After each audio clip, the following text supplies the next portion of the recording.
the essence of intellectual property is to encourage creativity and innovation. As technology advanced and evolved, the rate of piracy has also increased.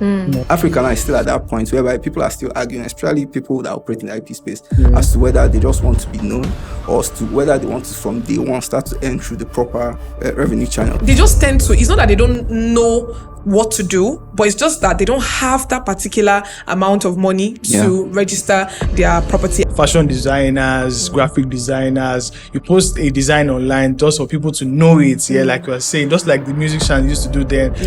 And then someone sees that particular design and copies it and then becomes his own design at that time again.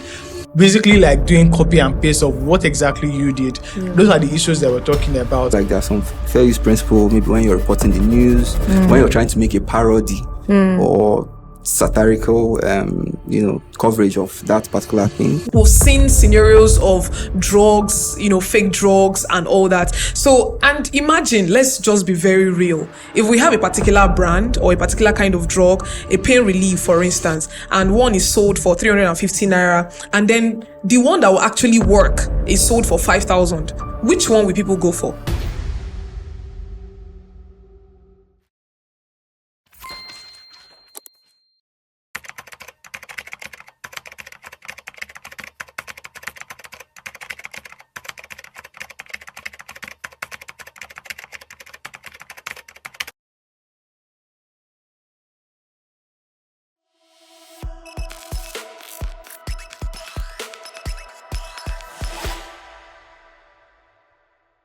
Hey guys, it's the final episode of this particular season. We've come to the end of season 2. Drum rolls, everybody. Well, my name is Paul, and with me here today is Joan. And also we have Barrister Tobechukwu. Hi, Barrister Tobe. You're welcome to the final season. It's the final episode of this season. I'm so excited, Paul. You don't know how I feel about this, honestly. Well, I can feel how you feel, but I can't express how you feel. It has been a very long journey. Expressions for me, like my feelings are your expression, and your expression the English is too much. It's okay. Yeah, today this is the last episode of this season, and it's been a lovely ride so far. It's been a lovely journey, I must say, John. Yeah. You were with me all along, but we have a guest here today. Honestly, that is tagging along on this final lap for this season. But regardless, today we're talking about Africa's outlook on intellectual property, and it's one that is very interesting because according to WIPO, that's the World Intellectual Property Organization, they say that Africa only accounts for less than 2% of the global patents recorded. That is very low. And it means that Africa faces so much challenges, and also there are also opportunities that are there that we all can explore. And that's why we're here on this table to discuss this. And what a better way to end the season than this kind of topic, discussing the challenges and looking at the way forward in the coming years and coming days to come. Because I mean, if we have enough of all of these things. But anyway, what's intellectual property? It basically refers to protecting all of those things that are creations of the mind, more like having patents for your, innovations, having copyrights for things that you created, more like music, your content that you created on social media and things like that. All of these things are things we're discussing, especially symbols and also taglines as well. Having all of those things protected under this particular protection that we're talking about. And that is why we're here to discuss these opportunities that we have, we are yet to explore here in Africa. Yeah, in a layman's language, I just want to, that your definition is just so perfect. But I just want to put a very simple, just 2 words. So intellectual property is just like, you can imagine when a king is walking and there are bodyguards behind him. So just imagine your property, your business is there, and then there are bodyguards, a legal backing, like 2 lawyers at their back behind you. Well, it's more like building a building, and then probably you have, usually in the house, After building a building, you have the fence. Yeah, and After the the gates. fence again, you have the doors and windows as well. Put burglary in some places as well to protect yourself. And then all of those very important documents again, they're not just left anyhow. They're kept in a particular safe somewhere again in the house. Usually for proof in case of anything that wants to happen. And all of those things. So All right. So thank you so much, Paul. So I want to bring Barrister Tobe into this discussion right now. So BT. So tell me, what are those key challenges that we face or that is applicable to intellectual property protection in Africa? All right. Thank you. Thank you, John. Thank you, Paul, for having me. Thank you. So diving straight into, before I talk about challenge, I also like to, all right, so before I talk about challenge, I also like to talk about intellectual property in a whole, so that everyone gets the full concept.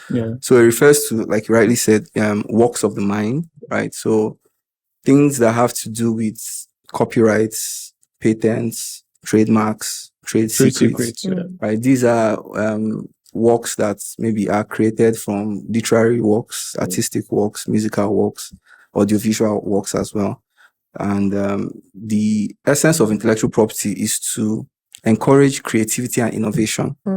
So you notice that in most sectors, or let's say, in fact, most of the time, the difference between developed countries and developing countries and underdeveloped countries is the rate at which they can protect and enforce IP. That's usually a key difference, because if you check majority of the thriving economies and thriving countries, they are powered by IP, and people go as much as possible to defend their rights and to enforce protection.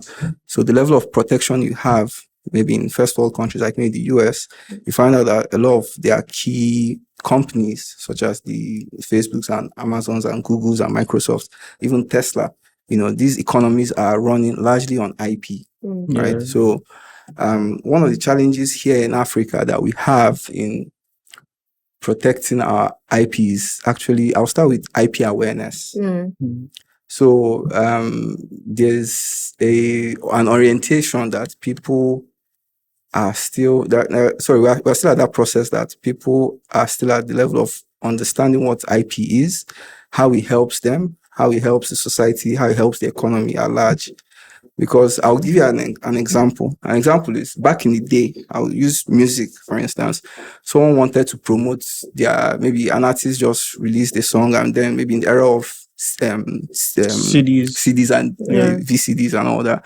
So that artist by himself would maybe go to the club, hand out his CDs to the DJs, to radio show hosts, to even people on the bus and people that could promote the song, right? So his prayer at that point was just let the song blow. It didn't matter what he gets in return. Exactly. Whether he followed through the proper distribution channels, but the essence was he just wanted to just be known.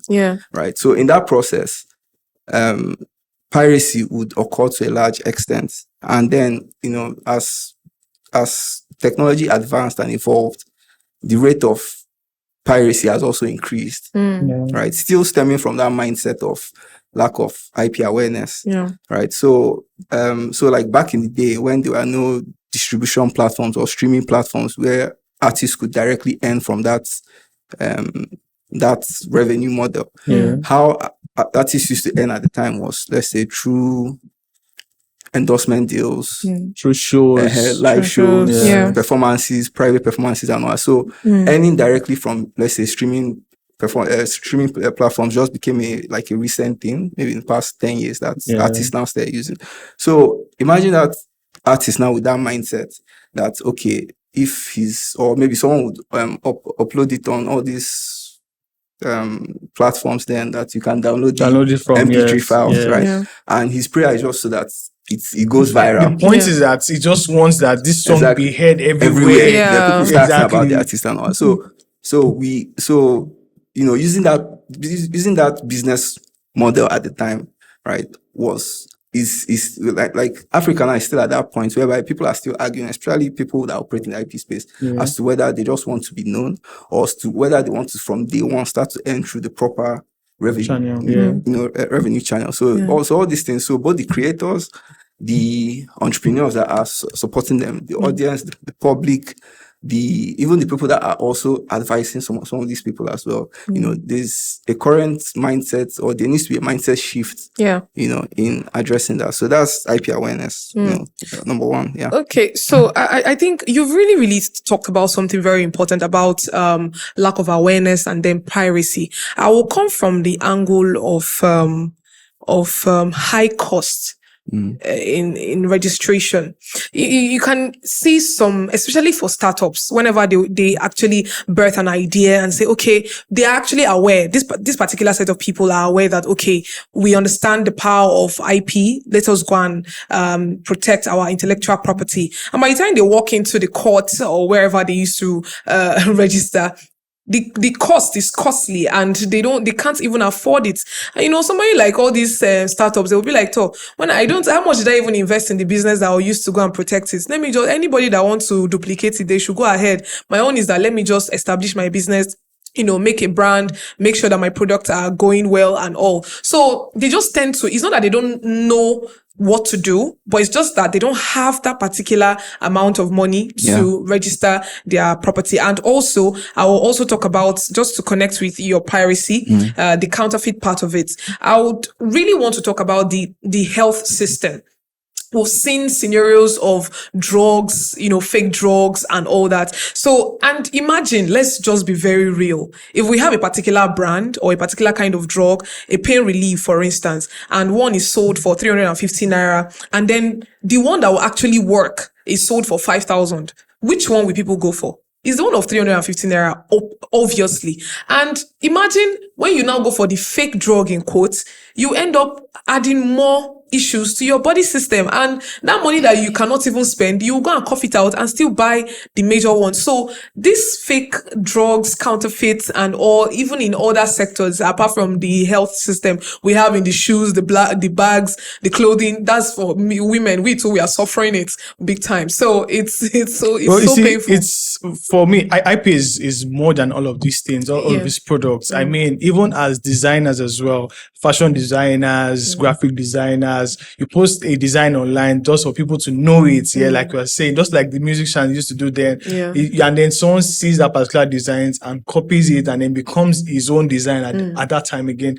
Basically like doing copy and paste of what exactly you did. Those are the issues that we're talking about, how people pirate things. I mean, one of the reasons why sometimes I don't like, or telling people going to cinema, or telling people that I went to the cinema is that there were these two certain times where the very first time we all of the family, drove down to the cinema and all of that. After watching the movie, very lovely movie, everyone was like, we love this, very interesting and all of that.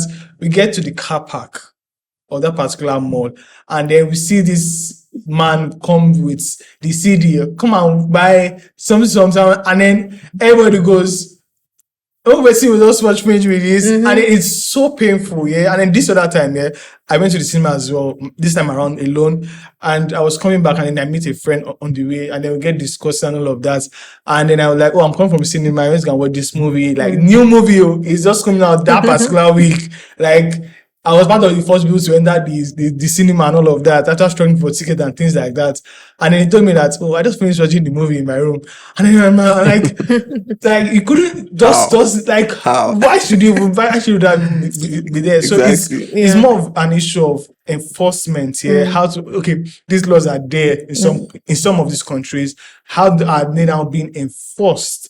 But again, we've seen how social media is actually helping in all of these things. I mean, there was this particular year, there was this December then, where on social media, I think hashtag fake products or things like that, stop fake products, where people would post the original and also the fake products. And then it was so funny that time that there was almost no products that was here in Nigeria that didn't have its other end. Like there's the original alternative. You see, there's alternative and then there's alternatives. There's this particular soy sauce there that there was the original, and then there were now different variations of it. And you see, all of these variations are things you see in the supermarkets, the stores around us, and everywhere. Things like that. Exactly. And then it's all a lot in the real sense. Yeah.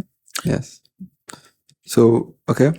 So, response to that, that's like a whole lot to take on what the both of you have said, Sha, but I like to talk about the cinema experience because I went to cinema recently and I had that same experience. I went to cinema, right? And two movies that I wanted to watch with the person was like, I've seen them. I was like, this movie just literally came out. Like, Wow. well, so I can actually relate, but of course, it also boils down to the IP awareness thing that we're talking about, right? Yeah. And how these are it's actually not good for the system, right? Both internationally and locally as well.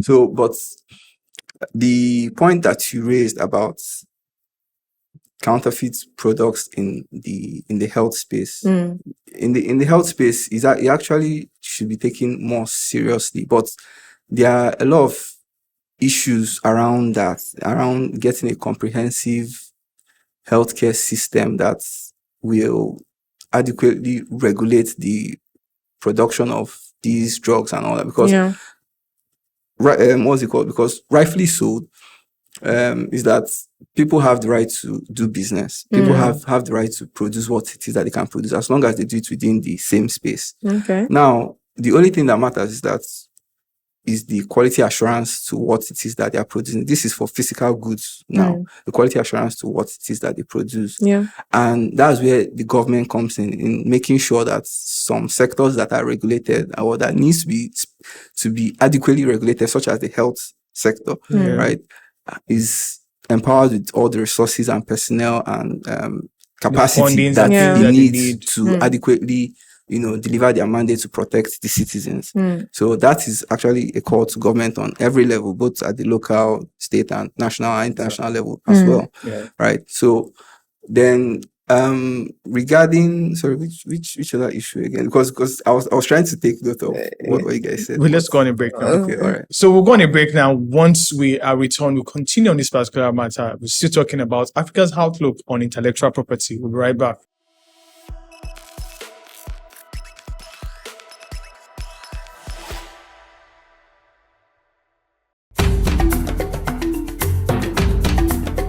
Culture connects us beyond borders. It's a bridge between traditions, creativity, and the future. Culture is alive, shaping identities and communities every day. Art tells stories of resilience and vision.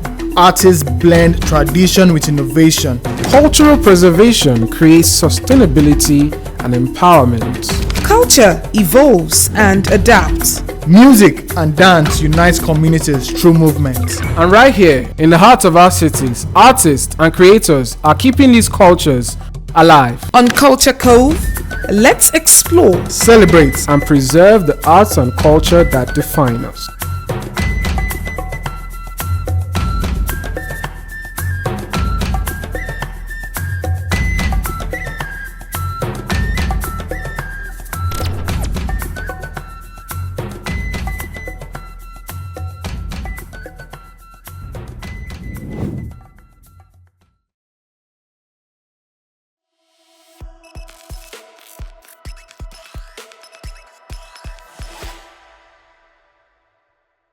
You're welcome back. We're still on Timeline and we're discussing Africa's outlook on intellectual property. We're looking at the challenges and also trying to explore those opportunities that are there for us as Africans so that our properties, our intellectual properties, the questions of our mind. I mean, like we have so many creatives here in Africa. Exactly. All of those creations are being protected in a very right way. Yes. So yeah, we're discussing about how the role of social media in protecting intellectual property. Because I mean, social media is one space that there are some things that I would say and I'll be like, is this not copyright? Funny enough, I just got to find out recently that if I send you a DM via social media as a client, yeah, and then you screenshot my message to you, and then you go and post it, you're already breaching data privacy and things like that because I didn't give you consent to post that thing. So there are very, very thin lines that we might not even see that are thin lines, especially when it comes to social media. And then there's sometimes that won't violate all of these things. So what are those violations that you as a lawyer have seen sometimes here and there on social media? Yes. So social media has been, since the advent of social media, it has been a very influential tool in advancing a whole lot of things, including intellectual property. It has been used to raise IP awareness on the positive side. But on the negative side, is also a very efficient tool for IP infringement and violation. Right. So, for example, you can have an author that would spend maybe a year or 2 years to come up with a book, a very interesting book. And once you have that first digitized copy, you are at risk of not generating enough revenue. Because let's say, and if that copy is not adequately protected, maybe like passworded, that very first copy that emerges, that is not, maybe doesn't have like a password, security key, right? It stands the risk of going viral all across the world, and even coming back to that portal at the end of the day within a space of maybe 24 hours, right? And these incidents have actually happened. So it's actually a very serious matter in terms of how people use social media, right? And of course, for the creators, the artists, the people behind the business of intellectual property as well, aside the fact that they also have to, on their own, come up with initiatives to protect their work. There's also the side of the government in terms of making enforcement or registration, enforcement and protection, accessible to the people.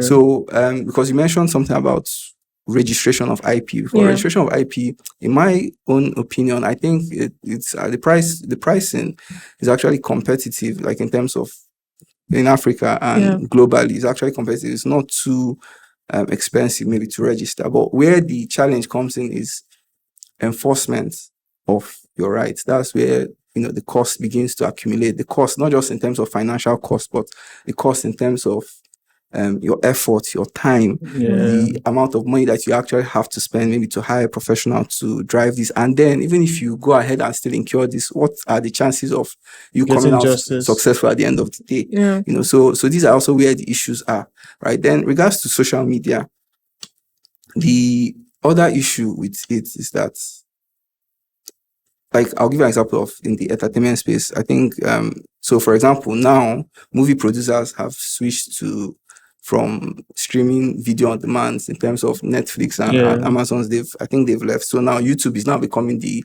main platform for movie producers, in addition to cable network like maybe DSTV and GoTV. So now it has also been said, I think there was an artist recently that had a public outcry that her movie, right? Like, I think there are like 6 channels, or that we are like, she had her own YouTube page and her channel and all that. And then she noticed that there were 6 other channels that were doing excellently well, all with her content, movies that she featured in, movies that she produced, and these 6 other channels were doing excellently well. They had more subscribers than her. They had more viewerships than her. And at the end of the day, of course, that meant that they were even earning more than her. And another thing, when I even looked into that matter, was that this infringement was not even being committed like by another African country. So it's I think that was in Ghana, right? But so now the enforcement had to be the way that she had to sort that enforcement is still actually ongoing. Was that she had to reach out on social media, right, and now tagged some of the Ghanaian authorities there, and then some of those personalities some of the personalities in the regulatory space now responded and said that they will look into the matter and they are trying to resolve this, right? So this now brings us to regulation within the digital and online space, because, like I said, as technology increases, the way that piracy used to occur in the past, or the infringement generally of copyright and other what's called intellectual property infringements, the way that they happen in the past is changing with the advent of technology. So now people are not burning CDs again, right? They are now going directly to these streaming platforms, because for piracy to thrive, the market for the pirates on the pirates, and the market has to be there, and they have to be making money. So once they see that they can make money from there, they will continue the business. So for now, this is a self-help method that this person adopted, right? Yeah. But of course, there are also other legal means that they would have used to like enforce this, and this has to going directly to that platform, and issuing or requesting for a takedown of those videos, infringing content. Yes. Exactly. Like, some of these platforms are already trying in terms of that. For example, YouTube now, if you should post any music that's not your music, because I know that one is even very reoccurring when it comes to music. There was this time I was looking for a music video, and then I just click on the very first one that comes to after searching, and then midway while watching, I was like, come on, this video and the music, they sync. It's not just making sense. And then I now traced down to see the page I posted it. I noticed that it was not even the artist's page, but it was actually carrying the artist's name, his picture, even the content of the video was the artist that was inside and things like that. But it was not actually the music video of all of that particular one. So I feel like even social media platform as well, they need to create stronger laws to prevent all of these things. Because again, it's digital copies that are usually very easy to copy them. It could just. And one question I really want to ask again is, these days we are seeing music covers and things like that. Mm-hmm. When an artist releases a music and then other people now release their own covers of that particular music, is there any rights being infringed there, or they are doing it well within their rights? Yeah. So when it comes to copyright, there are some exceptions to using another person's content. Or so fair use. Yeah. So like there are some fair use principle. Maybe when you're reporting the news, when you're trying to cover like a research topic on that, when you're trying to make a parody or satirical coverage of that particular thing, and then of course when like a cover as well, though no specific regulation, at least within Africa, is talking to music covers, but people still do it within the parody space, that you don't really need to get the consent of the artist before you can do that, right? It's just your own version of it, right? So there's been no explicit interpretation of that, but at least people are still doing it, and so far, no well, I think so far we've really talked about the negative part of it, of how social media has infringed on the intellectual property protection. But I think we should just go to the positive part of it, because I feel social media is just a vast space that can make and still mar. So let's go to the making part of it. And we know that social media normally has actually created awareness, no jokes, because we have people that have raised awareness, lawyers, IP lawyers, just like Barrister Tobe and his colleagues have actually raised awareness on social media and say, okay, you're just starting up, you should do this, you should not do this. As you've created something like this, you need to protect it and all. And also, you talked about YouTube. There's another role, a positive role that YouTube plays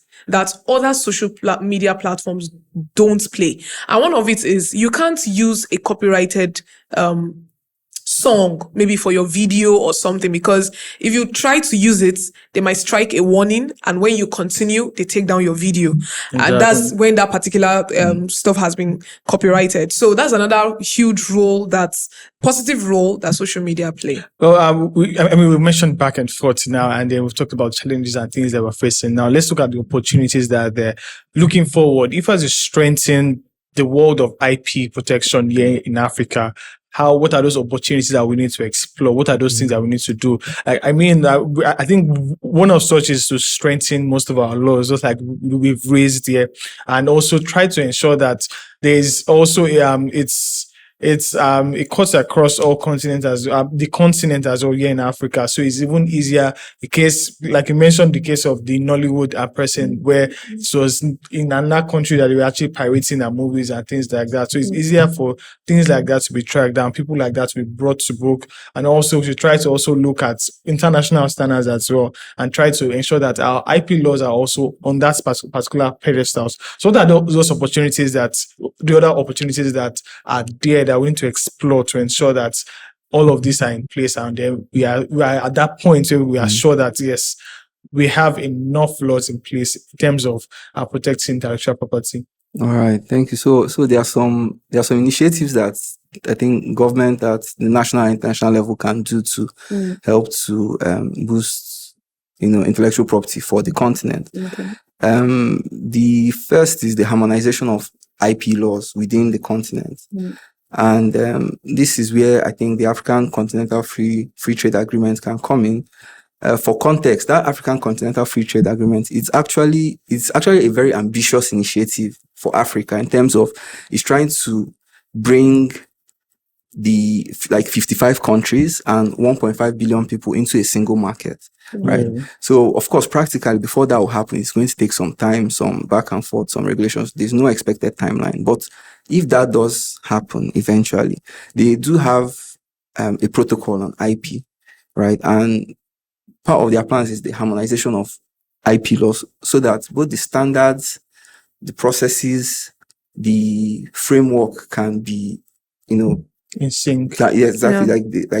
They can be in sync, because right now in the country we have fragmented IP laws across the country, different standards, different processes, different timelines, different things to expect, different levels of operation, right? Or even levels of enforcement. So for instance, I think in Morocco, they have a specialized court to handle IP disputes, right? So, but for the rest of the countries, they've not yet focused on IP that much as to say, okay, let's have a specialized court for this, and also depends on the direction each country wants to go.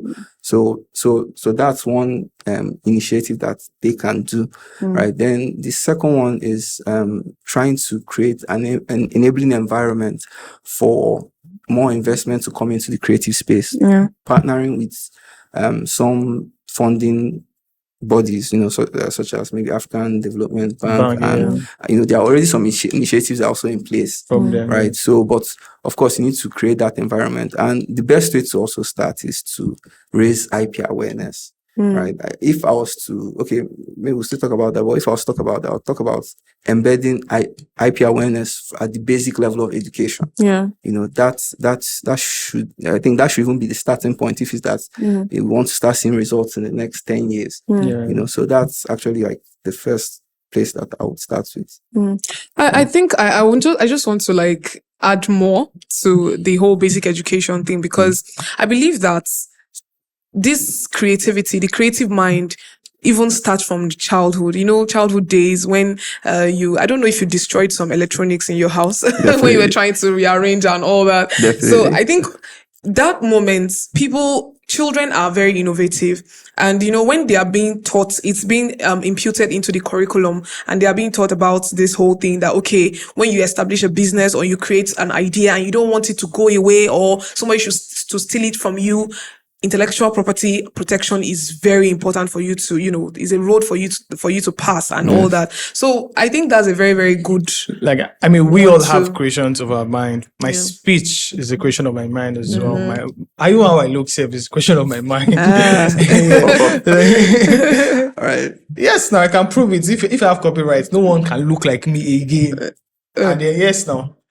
But based that's also in light image rights, image rights, exactly. Nobody can. So, but I want to speak to image rights. Actually, image rights, especially in the IP space and maybe entertainment space, people have argued that it becomes impracticable at a certain point of your rising to the top, or let's say becoming a celebrity, quote and unquote. There is a certain level of infringement that should naturally occur right? That so not everybody wants to seek consent before they can do one or two initiatives that would help to advance your popularity or your fame.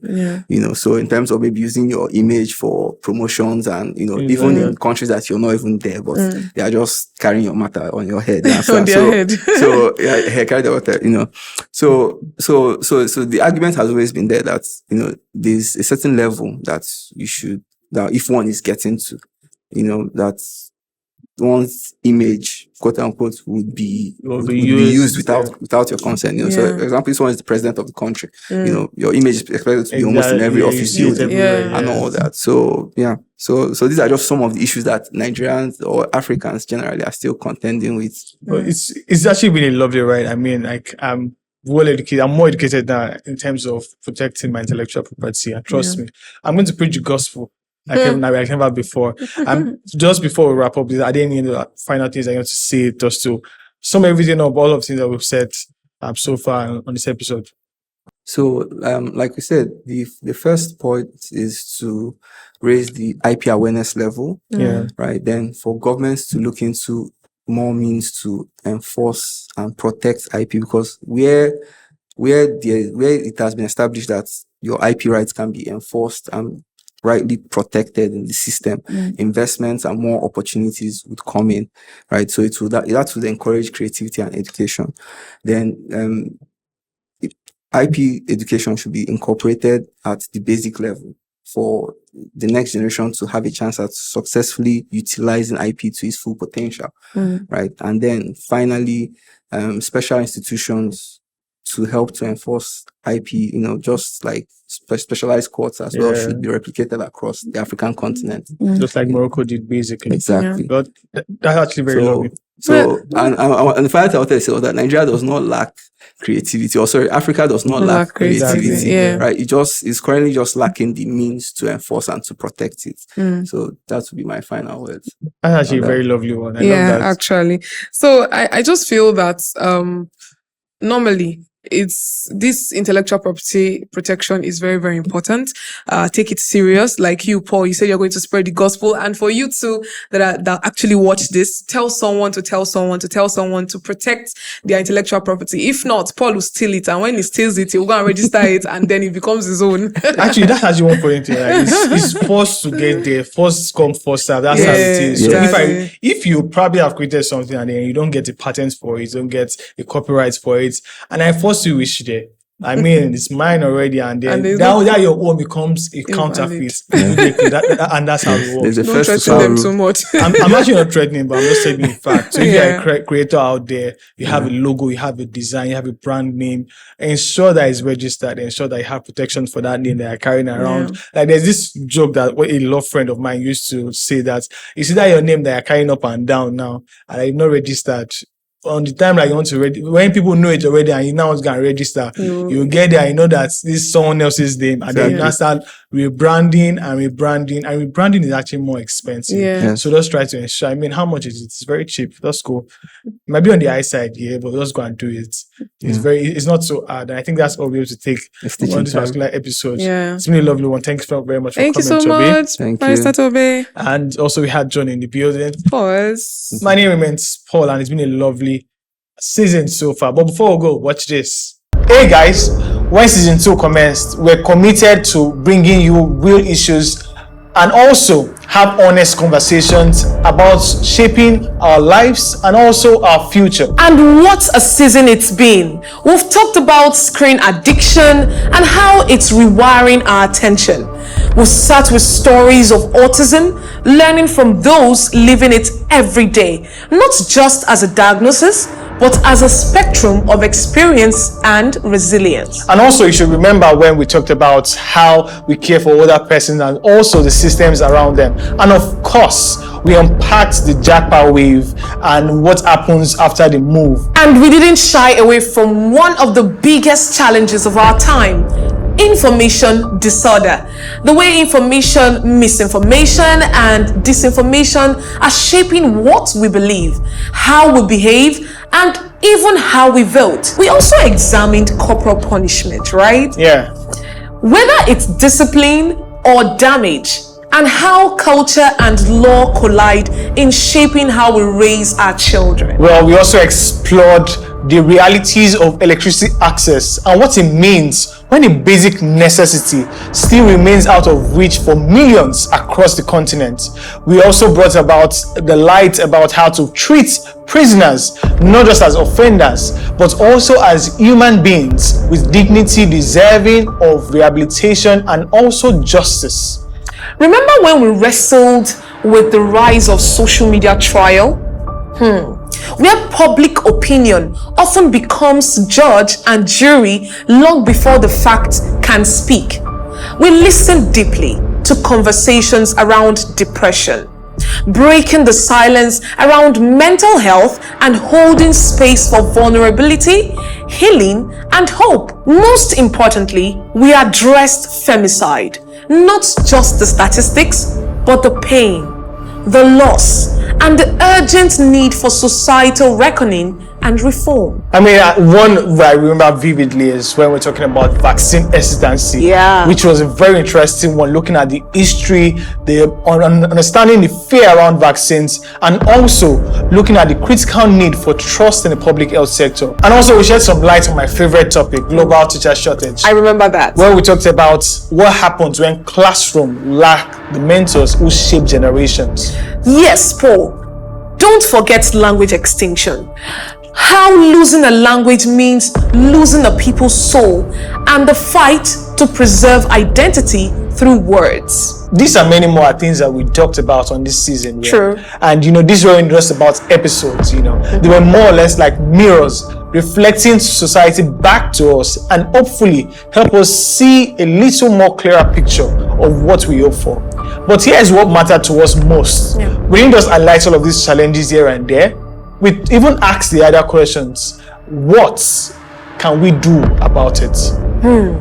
From managing digital habits to improving social systems, from reframing public narratives to rethinking community care, this season was about action, not just awareness. And I mean, that is why you were so important in this journey. And of course, you showed up, you listened, you shared, you reflected, you helped build a space into what it is today, a community growing that is ready to shape change, a story at a time. It's obvious that Timeline has never just been a show. It's a space for growth, for learning, and for solutions. Together, we are connecting the dots between the past, the present, and what's possible.